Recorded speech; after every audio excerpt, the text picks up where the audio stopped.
Bonjour à tous et à toutes. Dieu cherche-t-il à nous parler à travers cette crise sanitaire du coronavirus?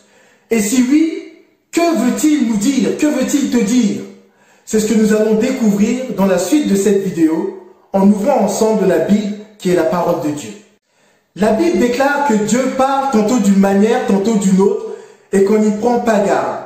Il parle par des songes, il parle par des visions, il parle par des circonstances parfois extraordinaires, il parle par différents événements, il parle à des hommes de toute nation, de toute tribu, nous dit la Bible, il parle à des hommes de différentes époques, il parle avec une parole qui est toujours d'actualité, avec un moyen qui est toujours pertinent. Dieu parle à des hommes qui sont riches, à des hommes qui sont pauvres, il leur parle avec une parole qui est salutaire.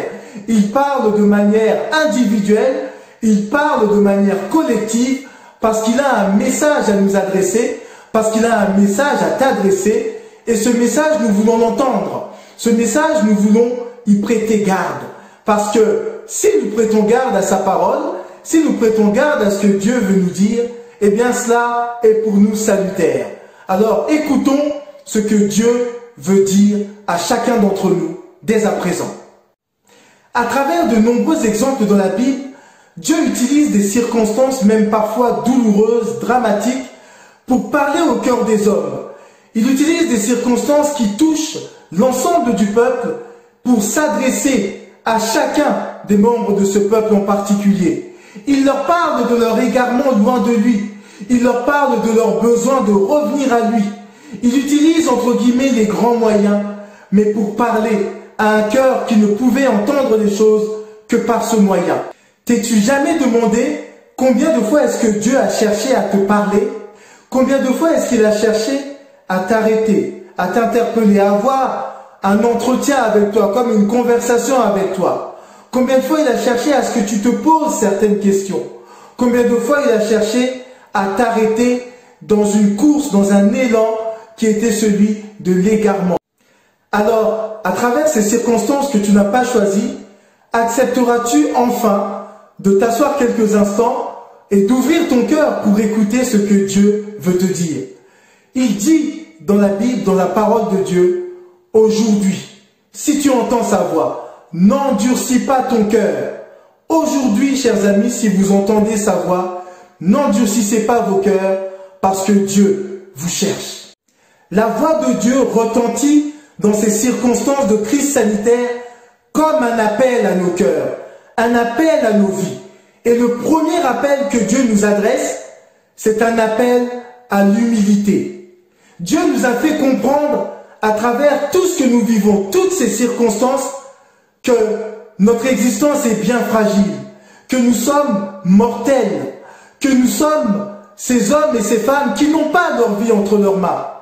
Le virus, le coronavirus est capable de nous emporter tout de suite, à l'instant même, loin de cette vie terrestre. Et alors, que restera-t-il? L'humilité nous aide à comprendre que le souffle de vie qui anime nos corps nous est prêté et qu'à tout moment, il peut nous être retiré, redemandé, que c'est Dieu qui est celui qui a prêté ce souffle de vie. L'humilité nous aide à comprendre que nous n'avons pas à nous enorgueillir de ce que nous avons bâti, de ce que nous avons construit, parce que nous n'allons rien emporter lorsque nous quitterons cette terre. L'humilité aussi nous aide à voir que malgré tout ce que l'homme est, et malgré toute la complexité de notre système social, de notre système en général, eh bien, un rien peut tout bouleverser. Nous voyons comment notre économie est chamboulée, comment, eh bien, tout ce qui touche au système financier est mis à mal, tout cela par rapport à ce virus. Nous comprenons que l'homme, en réalité, n'est pas grand-chose et qu'un rien peut véritablement venir tout remettre en question. Alors, dans ces conditions, l'appel à l'humilité s'impose pour chacun d'entre nous. Et en répondant à cet appel, tu vas pouvoir entendre la voix de Dieu te parler de toute la valeur qu'il donne à ce souffle de vie qui t'anime, de toute la valeur qu'il donne à ta vie qui pourtant est si fragile. Tu vas pouvoir entendre l'amour qu'il a pour toi et le dessein pour ne pas dire le destin qu'il a pour toi, au-delà de cette vie terrestre, mais dans l'éternité. Le deuxième appel que Dieu t'adresse, c'est un appel à la repentance et à la vie éternelle. C'est un appel pour revenir tout simplement à lui, celui qui t'a toujours aimé, celui qui a pour toi des projets de paix et non de malheur, celui qui veut que ton âme vive, celui qui veut t'accorder le pardon. La Bible dit que pour cela, Dieu a donné son Fils unique afin que tu puisses être réconcilié avec lui. Jésus-Christ, le Fils de Dieu, est mort pour que tes péchés soient pardonnés, pour que plus rien ne t'empêche de te réconcilier avec Dieu, d'être lavé dans ton âme, dans ton être entier, de tous tes péchés, de toutes tes fautes, si simplement tu as l'humilité de reconnaître ton besoin d'être pardonné, ton besoin d'être réconcilié avec Dieu. Dieu veut faire de toi son enfant, son fils, sa fille. Il veut, entre guillemets, changer tes vêtements pour que des vêtements sales soient ôtés et qu'au contraire, il te donne des vêtements propres, des vêtements blancs, la Bible nous dit. Eh bien, c'est ce que Dieu veut t'accorder. Il veut te donner le paradis. Il veut que tu échappes à l'enfer éternel. Il veut, dans son amour, te combler plutôt que de te voir dépérir loin de lui. L'amour de Dieu, eh bien, c'est un amour qui te cherche. Un amour qui, en quelque sorte, te recherche intensément. Si tu te détournes de tes péchés et si tu te tournes vers lui en croyant en Jésus-Christ, il te donnera la vie éternelle, un plein pardon et tu auras une vie nouvelle au-dedans de toi par la présence du Saint-Esprit. Tu vas connaître ce que tu n'as jamais connu, celui qui est capable de mettre ton cœur en paix et te combler comme jamais tu ne pouvais l'imaginer. Mais la voix de Dieu dans ces temps de crise ne se fait pas simplement entendre pour ceux et celles qui ne le connaissent pas, qui ont vécu une vie sans le considérer, sans lui, ou qui tout simplement n'étaient pas conscients de leur besoin d'être pardonnés de leurs péchés. La voix de Dieu, elle se fait aussi entendre pour l'Église, pour toi qui as fait de Jésus-Christ ton Seigneur, ton Sauveur. Cette voix aussi, elle retentit et Dieu a un message pour toi.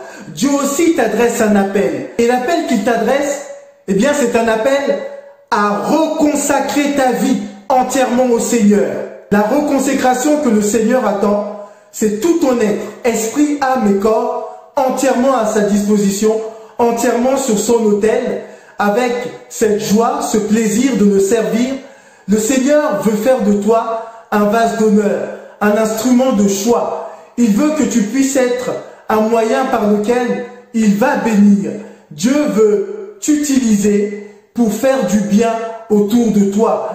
Il veut que ta vie soit reconsacrée à lui pour que tu puisses vivre pleinement son appel. Son appel qui est l'appel de ta vie en réalité. Dieu veut que tu puisses être cet homme, cette femme qui va toucher au but qu'il a défini pour toi. Dieu veut que tu puisses racheter le temps. Et le moyen de racheter le temps, c'est de lui être totalement consacré. Ainsi, il va pouvoir te faire comprendre pleinement sa volonté pour toi. Il va pouvoir te conduire là où il faut que tu sois. Il va pouvoir te conduire vers les personnes que tu es appelé à toucher, que tu es appelé à bénir. Parce que tu es saint, c'est-à-dire à part pour Dieu, Dieu a voulu que tu te consacres entièrement à lui. Et donc c'est normal non seulement de se consacrer, mais si nous sommes pour une raison ou pour une autre éloignés de Dieu, il convient pour chacun d'entre nous de se reconsacrer. Répondre à l'appel de la réconsécration, c'est répondre à l'appel de l'utilité entre les mains de Dieu. La reconsécration va m'amener à remettre la volonté de Dieu au centre même de mes désirs les plus profonds. Parce que je me reconsacre à Dieu, je vais même vouloir rechercher la face de Dieu pour le trouver. Ce n'est pas simplement chercher la face de Dieu, mais chercher pour trouver Dieu. Et Dieu se laissera trouver par un homme, une femme qui s'est reconsacré ou qui s'est consacré à lui. Parce que Dieu sait qu'il y a là quelque chose d'authentique, de vrai. Il y a là un cœur qui veut véritablement voir sa gloire, vivre sa gloire. Alors, reconsacre-toi, reconsacrons-nous. C'est le désir même de Dieu. La reconsécration est le moyen par lequel nous pouvons être ces lumières qui brillent dans les ténèbres. Ces hommes et ces femmes qui portent une vie de Christ qui déborde au-dedans d'eux. Une vie qui est authentique. La voix du Seigneur retentit également dans cette période de crise comme un appel à l'unité. Nous avons plus que jamais besoin d'être un et de vivre cette unité, non pas en slogan ou en discours, mais véritablement avec un même cœur, une même âme, unis à Christ d'un même amour. Que rien ne fasse obstacle à cette unité que le Seigneur veut que nous vivions pleinement.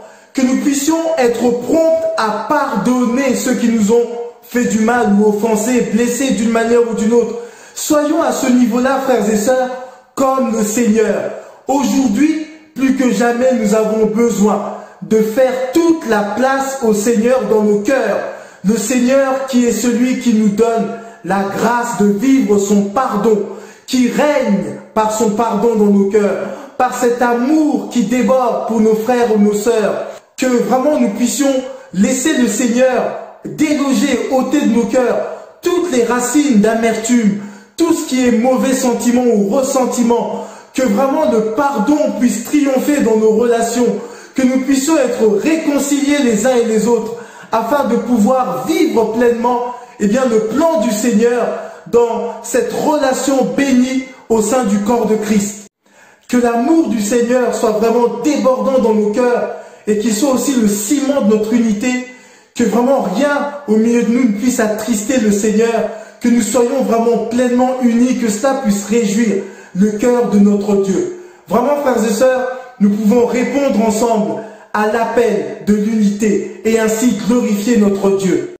L'appel du Seigneur retentit aussi pour nous comme un appel à combattre le bon combat, à revêtir les armes de l'esprit pour combattre le bon combat. Un appel aussi à la prière, à l'intercession. Plus que jamais, nous devons nous concentrer, nous centrer sur l'essentiel. Combattre le bon combat. Pourquoi? Parce qu'il y a des faux combats. Il y a des fausses priorités. Il y a des choses pour lesquelles, nous ne devons pas consacrer notre attention, notre énergie, notre temps. Nous devons faire des choix. Nous devons en réalité nous centrer sur ce qui compte vraiment. La prière est un moyen de combattre le bon combat. Lorsque nous prions, nous sommes ouvriers avec Dieu. Dieu nous appelle à faire son œuvre dans ces temps de confinement par la prière. Il nous appelle à intercéder pour nos frères, pour nos sœurs, pour bien sûr ceux et celles que nous savons être touchés par le coronavirus. Il nous appelle à tenir véritablement là, une veille de prière personnelle et collective.